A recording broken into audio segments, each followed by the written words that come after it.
The summons. The celestial amphitheater hung suspended in the void between galaxies, a monument to 10 million years of carefully maintained order. Within its crystalline walls, the sovereign council of the harmonious collective had never once altered its fundamental laws. Today that record would shatter. Ambassador Kayla Voss stood before the reinforced titanium doors, her reflection staring back from their polished surface. Behind her, the rest of Earth's delegation waited in uneasy silence. Dr. Marcus Chen adjusted his data tablet for the 5th time.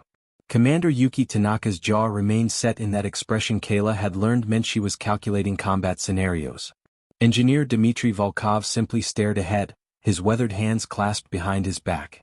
"They've kept us waiting for 3 hours," Marcus whispered. "That's not protocol. That's intimidation." Kayla didn't respond. She knew he was right.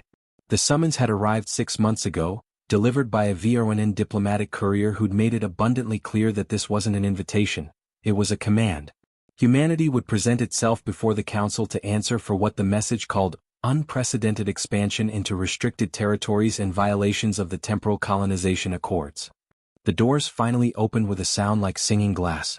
The chamber beyond defied human comprehension of architecture. It existed in more dimensions than Kayla could perceive, its boundaries shifting in ways that made her inner ears scream. 17 species sat in judgment, arranged in a perfect spiral that somehow faced the center from all directions simultaneously. At the apex sat High Arbiter Zexthal, a being of pure coherent energy contained within a framework of dark matter. Its voice resonated not in ears but in the space between thoughts. Humanity approaches. The words weren't spoken so much as they simply became true. Kayla walked forward, her team following precisely 3 steps behind. She'd rehearsed this moment 1,000 times, studied every species represented here, learned their customs, their hierarchies, their ancient grievances with one another. Earth's survival might depend on her understanding of these beings who had ruled the stars while humanity still cowered from thunder. "Honored Council," Kayla began, her voice carrying through the impossible acoustics of the chamber. "Earth receives your summons and stands ready to address your concerns." A rippling sound that might have been laughter echoed from the Kelmari delegation, aquatic beings floating in contained columns of their homeworld's ammonia seas. "Ready," one burbled, its translator rendering the words in standard coalition. The newcomer claims readiness. Councillor Thane Voridian rose from the Krell Empire. The Krell were bipedal, scaled, with 4 arms and eyes that saw into infrared spectrums. Voridian's crest flared crimson, the color of aggression. "Humanity has violated the expansion protocol 17 times in the past solar cycle," Voridian hissed. "Your species has colonized 4 worlds within the restricted band, territories designated for evaluation before settlement. You have ignored 3 direct cease and desist orders. Your vessels have been detected in the void margins, regions forbidden to all species by unanimous council decree dating back 4 million standard years." Marcus stiffened behind Kayla. She could feel his desire to defend humanity's actions, to explain that those colonies were established by independent groups before Earth's unified government could stop them. But that was exactly what the Council expected. Apologies, excuses, submission. Kayla had studied the harmonious collective's history. She knew what others might have missed. This Council didn't maintain peace through wisdom or justice. They maintained it through fear and the careful rationing of opportunity. "Councillor Voridian raises points that deserve thorough response," Kayla said calmly. "But before we address specific allegations, I must ask the Council to clarify the legal framework under which humanity is being judged." Silence fell across the chamber. Several councillors exchanged glances, or whatever passed for glances among beings who communicated through bioluminescence, pheromones, or quantum entanglement. High Arbiter Zexthal's energy pattern flickered with what might have been surprise. "Explain your question." "The temporal colonization accords were ratified 847,000 standard years ago," Kayla continued. "At that time, 17 species held council seats. Those same 17 species sit before me today. In nearly 1,000,000 years, no new voice has been added to this body. The accords themselves specify that they govern relationships between recognized stellar civilizations. Humanity was not recognized when these laws were written. We had no opportunity to participate in their formation, no chance to negotiate their terms, no representation when territories were designated restricted." She took a step forward, meeting Zexthal's impossible gaze. "By what authority does this council presume to govern a species that never consented to its rule?" The question hung in the air like a blade. "The challenge?" The chamber erupted. Not in sound, the harmonious collective prided itself on maintaining decorum, but in cascading displays of agitation that rippled through the assembled species. The VRNN delegates' crystalline bodies rang with subsonic frequencies. The Kelmari's containment columns churned with turbulent currents. Even the normally stoic Nephraxi collective began pulsing irregular bioluminescent patterns across their hive mind cluster. High Arbiter Zexthal expanded, its energy field growing until it dominated the visual spectrum. Ambassador Voss. You tread dangerous ground. Kayla felt Yuki shift into a protective stance behind her, felt Marcus's sharp intake of breath. But she'd committed now. There was no retreat. With respect, High Arbiter, I tread the only ground available to humanity. You summoned us here to answer charges under laws we had no part in creating. That's not justice, that's subjugation. Counselor Thane Voridien's crest blazed brighter. Arrogance. Every species that has achieved faster-than-light capability is bound by the Accords. It is the price of joining galactic civilization. Is it? Kayla pulled her data tablet forward, its holographic display projecting into the chamber's center. Let me share what humanity discovered when we decoded the Accords in their original languages. Clause 73, subsection Delta 9. All territories designated for council evaluation shall remain unexploited for a period not to exceed 10,000 standard years, after which claims shall be open to competitive petition among recognized civilizations.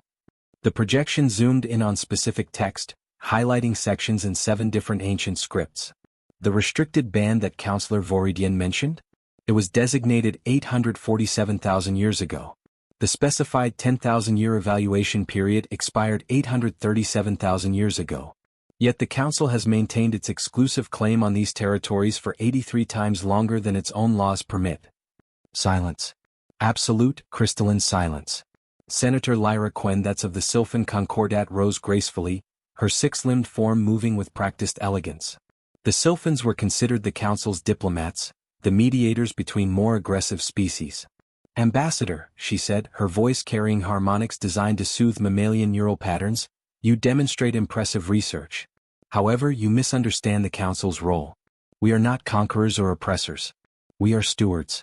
The restricted band contains potentially hazardous anomalies, artifacts from the predecessor civilizations, regions where the fabric of spacetime itself remains unstable. We maintain these restrictions for the safety of all. Then why, Kayla countered, have there been 67 Council-authorized expeditions into the restricted band in the last millennium alone? Expeditions that established research outposts, mining operations, and in 3 documented cases, luxury resorts for Council members.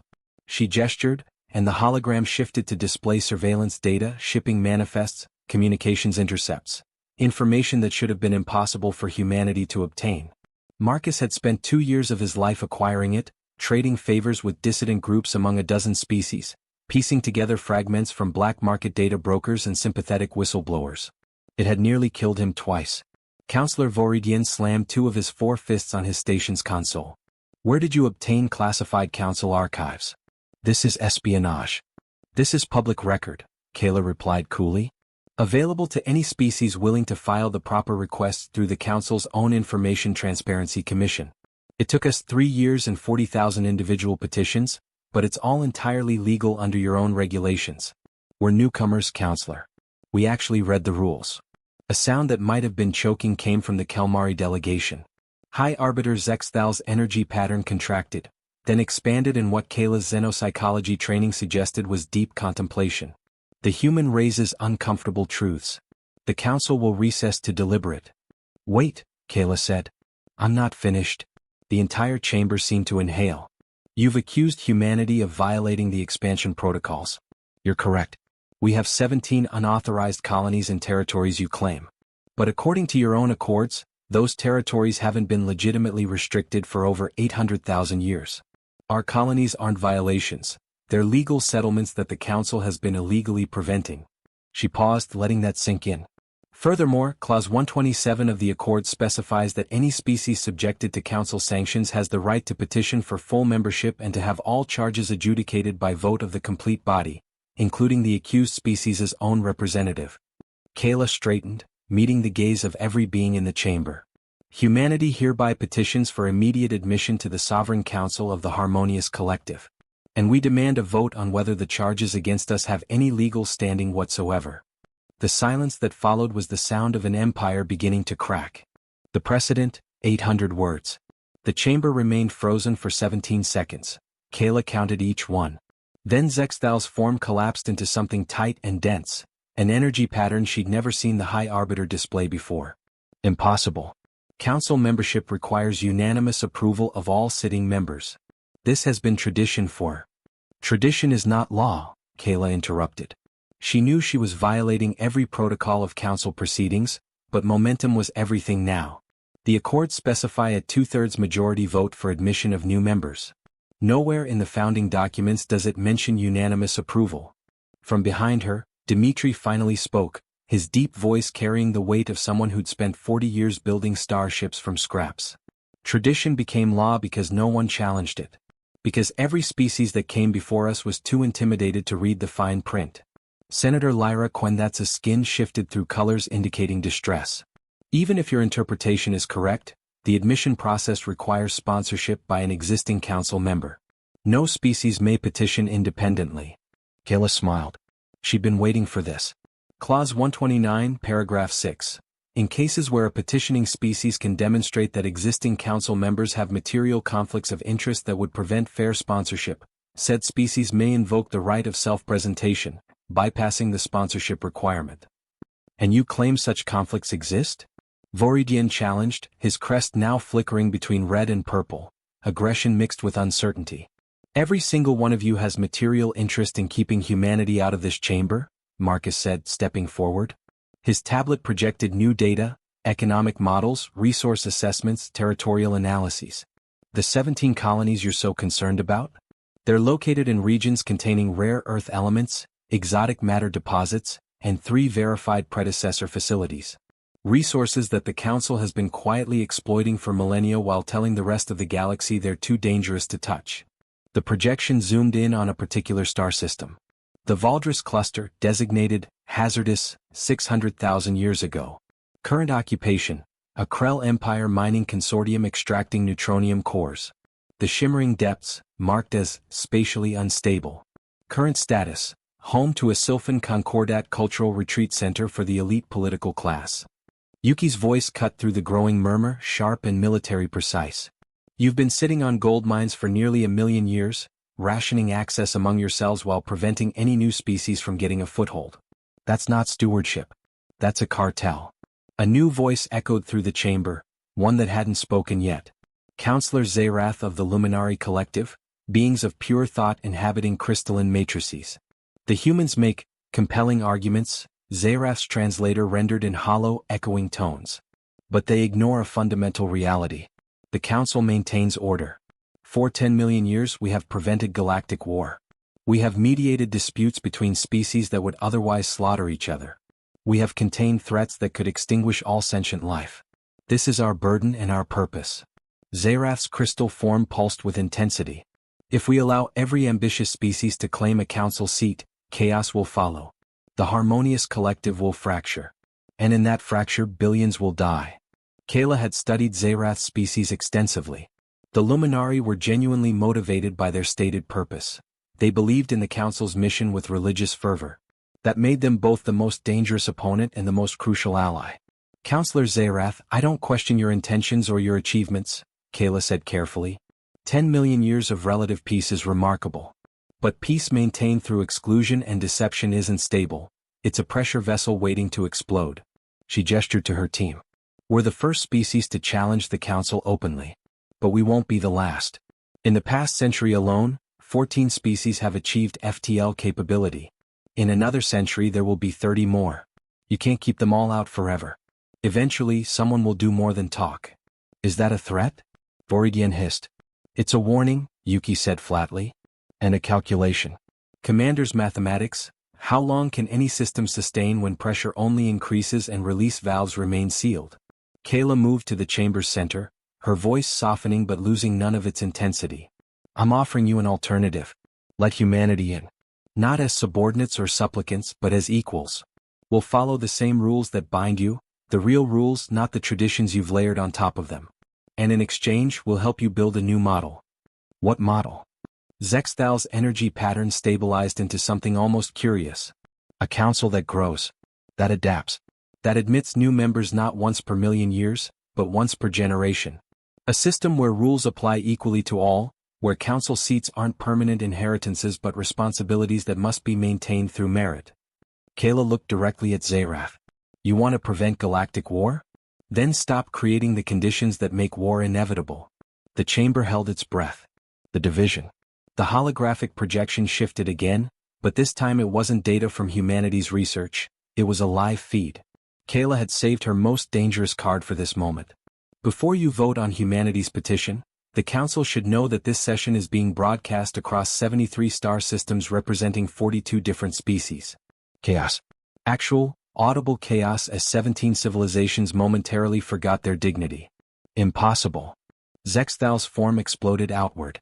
Council proceedings are classified at the highest level. The security protocols alone were designed 800,000 years ago, Dimitri interrupted, something like satisfaction in his gravelly voice, and haven't been updated in 200,000 years. Humanity may be young, but we're very good at finding holes in old code. We've been streaming for the past 17 minutes. Marcus pulled up a secondary display showing viewer counts in real time. The numbers were staggering. Millions of beings across the galaxy were watching this confrontation unfold. You've violated Voridian began. We've violated nothing, Kayla cut him off. Clause 94, Section 12 of the Transparency Accords. All proceedings concerning the admission, sanction, or expulsion of member species shall be matters of public record, accessible to all recognized civilizations. You classified these sessions by tradition, not by law. We're simply enforcing your own regulations. Senator Quendatz's colors rippled through distress patterns. You don't understand what you've done. There are species watching this who have petitioned for council membership and been denied. Species with grievances against council members. You've just shown them all that the system can be challenged. Good, Kayla said simply. That's exactly the point. A new voice entered the conversation. Councillor Vrax of the Vandorian Imperium, a species of silicon-based warriors who rarely spoke in council sessions. When they did, others listened. The human strategy is clear. Vrax's translator rumbled like grinding stones. She seeks to force our hand. Deny humanity's petition publicly, and we appear as the tyrants she accuses us of being. Admit them and we set precedent for every ambitious species in the galaxy. Either choice weakens us. Unless, Kayla said, you choose a third option. Zexthal's energy pattern stabilized. Speak. Admit humanity on a provisional basis. We get a council seat for a trial period, say 100 standard years. During that time, we prove we can function as responsible council members. More importantly, you use that time to establish a formal process for admitting new members. Create transparent criteria, objective standards, a pathway that other species can see and work toward. She gestured to the viewer count still climbing. You have millions of witnesses right now. Make this moment about reform rather than conflict. Show the galaxy that the council can evolve, that it's not a closed club but an institution that serves all civilizations. Zerath's crystalline form chimed with complex harmonics. And if we refuse? If we simply expel humanity from this chamber and blockade your worlds until you comply with council authority? Yuki stepped forward. Then you'll have to blockade 14 other species too. We're not alone in this. While you've been deliberating, 6 other civilizations have filed formal petitions for council membership, invoking the same clauses Ambassador Voss has cited. They're watching this broadcast. Your response to us determines whether this stays a legal challenge or becomes something else entirely. Marcus added, we've also distributed copies of the complete unredacted council archives to resistance groups on 40 planets. If anything happens to Earth, that information becomes public automatically. Every dirty deal, every broken promise, every violation of your own laws over the past million years, all of it exposed. Blackmail, Voridian spat. Insurance, Kayla corrected. And leverage. The same tools you've used to maintain power for eons. We're just better at it because we had to learn quickly. You've had a million years to become complacent. The chamber fell silent again, but this silence felt different. It was the silence of minds calculating, weighing options, seeing the board state change in real time. Finally, Councillor Thesrak of the Void Dwellers spoke, a species that existed partially in subspace and rarely engaged in council politics. Perhaps, the humans have revealed a truth we have avoided for too long. Change was always inevitable. We have merely postponed it until it arrives as crisis rather than opportunity. Zexthal pulsed with complex patterns. The council must vote. But first, we will hear from all members. This is too consequential for haste. One by one, the council members prepared to speak. Kayla and her team stood in the center of the chamber, humanity's fate, and perhaps the galaxy's future, balanced on the edge of a knife. And across 73 star systems, millions watched to see which way the blade would fall. The fracture. Counselor Thesrak spoke first, their form flickering between dimensional states as they addressed the chamber. I have existed for 3,000 standard years. In that time, I have witnessed the council deny membership to 47 species. Some were too aggressive. Some too primitive. Some simply inconvenient. The Void Dweller's presence solidified slightly, a sign of emphasis. Only 6 of those denials were based on criteria actually written in the Accords. The rest were tradition, precedent, the comfort of maintaining what we know. The humans are correct. We have become gatekeepers protecting our own privileges rather than stewards protecting galactic civilization. Voridian's crest flared. Thesrak, you cannot seriously support this farce. The humans have blackmailed their way into this chamber with stolen data and broadcast manipulation. They have done exactly what we would do, Zerath interrupted, their crystal matrix ringing with unexpected clarity. What we have done repeatedly to maintain our own positions. The Krell Empire itself was admitted to this council only after Voridian's ancestors threatened to destroy 3 colonies unless their petition was heard. Senator Quendatz's Sylphan Concordat gained their seat by withholding medical technology during the crystalline plague. We are not innocent. We have simply forgotten our own origins. Kayla felt a surge of hope but kept her expression neutral. She hadn't expected support from Zerath. The Luminaries' philosophical dedication to order should have made them humanity's natural opponents. But she'd underestimated their equal dedication to truth. Senator Quendatz's colors shifted to shades indicating contemplation. Even if we acknowledge historical complications in council membership, the question remains, are humans ready?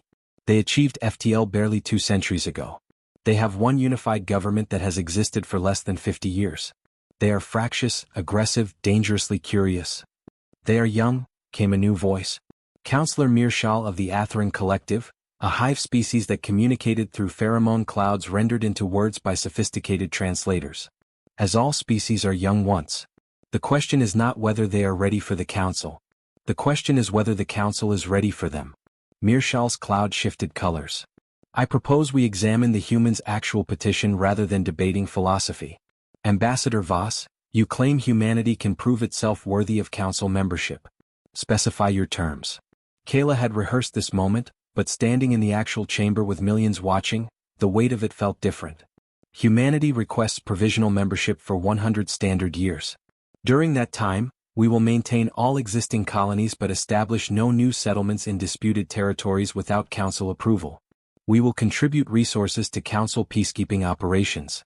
We will open Earth and all human colonies to council inspection teams. In exchange, Marcus continued, the council will establish a formal charter for admitting new members. Transparent criteria based on technological capability, diplomatic maturity, and cultural stability. Any species meeting those criteria gets a fair hearing, not a 1,000-year waiting period or a rejection based on convenience.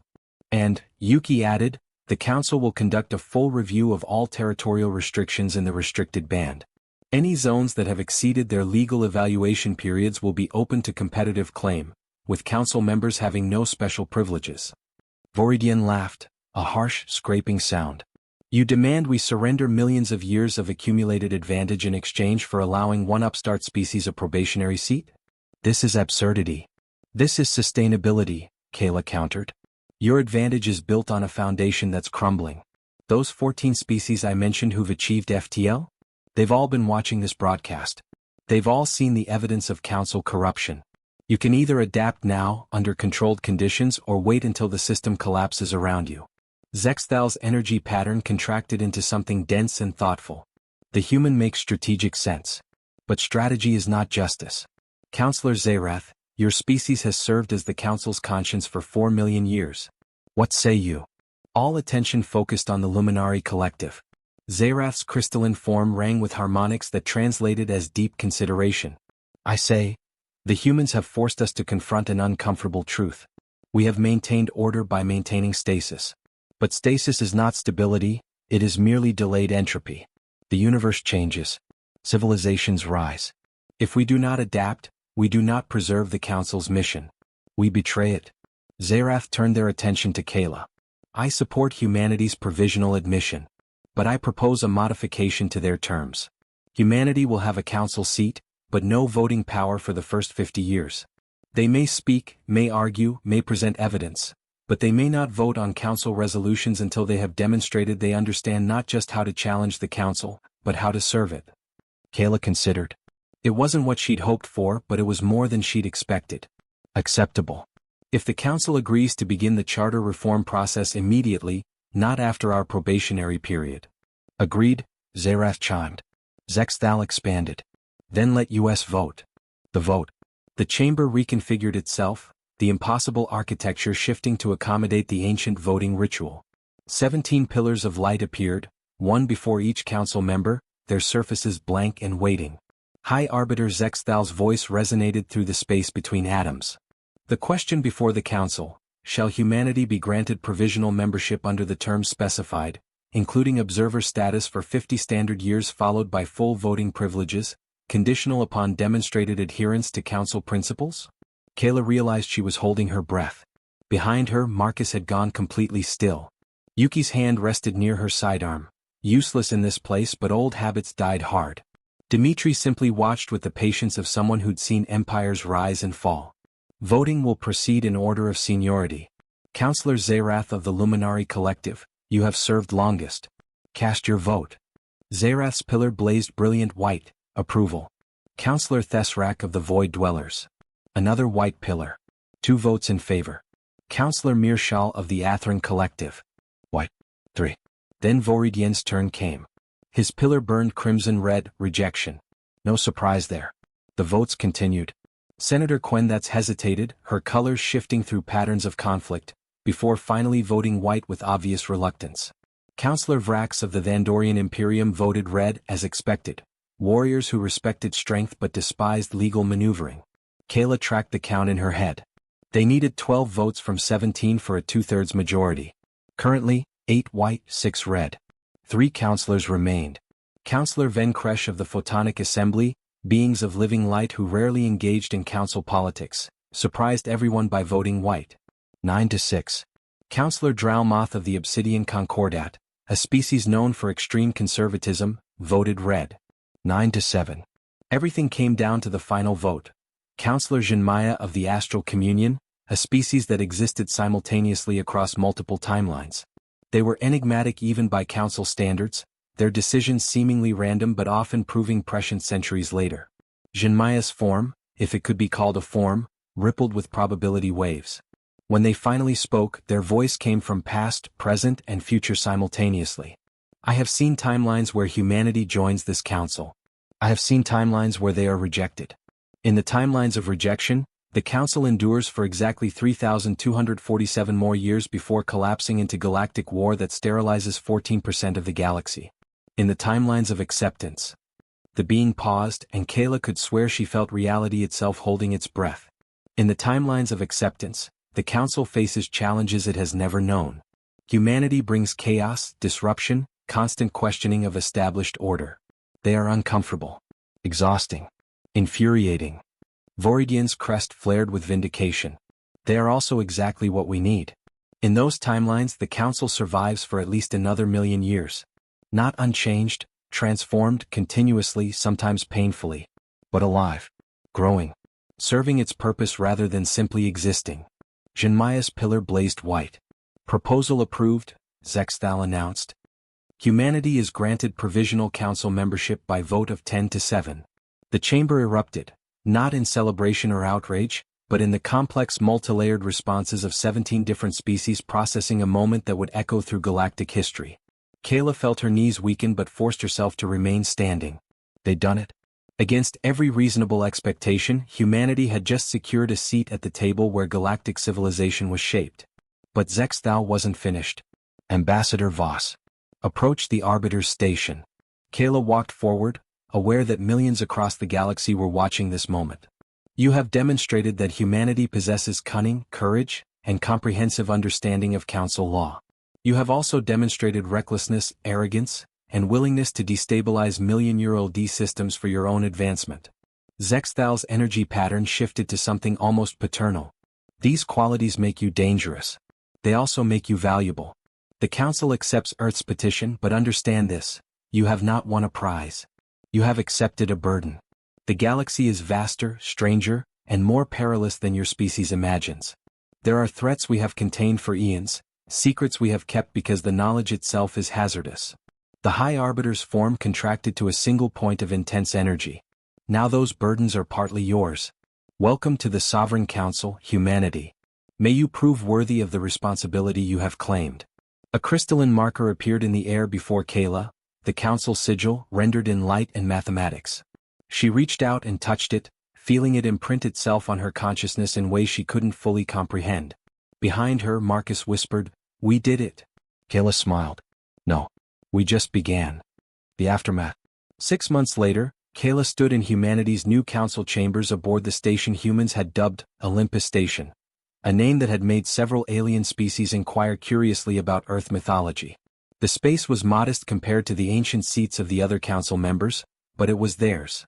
Outside the viewport, Earth hung in the distance, a blue marble that had changed everything simply by refusing to accept the status quo. "Reports are in from the first session of the Charter Reform Committee," Marcus said, entering with a data tablet that never seemed to leave his hands. "It's actually going better than expected. The Atherin Collective and the Luminari have been surprisingly cooperative in establishing transparent admission criteria." "And the opposition?" Kayla asked, though she already knew. "Voridian and 6 others are fighting every clause. But they're fighting through legal channels now, which is progress. Better arguments than assassins." Marcus paused. "Though we've still detected 3 attempts to infiltrate our data networks. Nothing successful." Yuki looked up from where she'd been reviewing security protocols. "The Krell Empire is getting desperate. They've controlled the Valdris cluster mining operations for 200,000 years.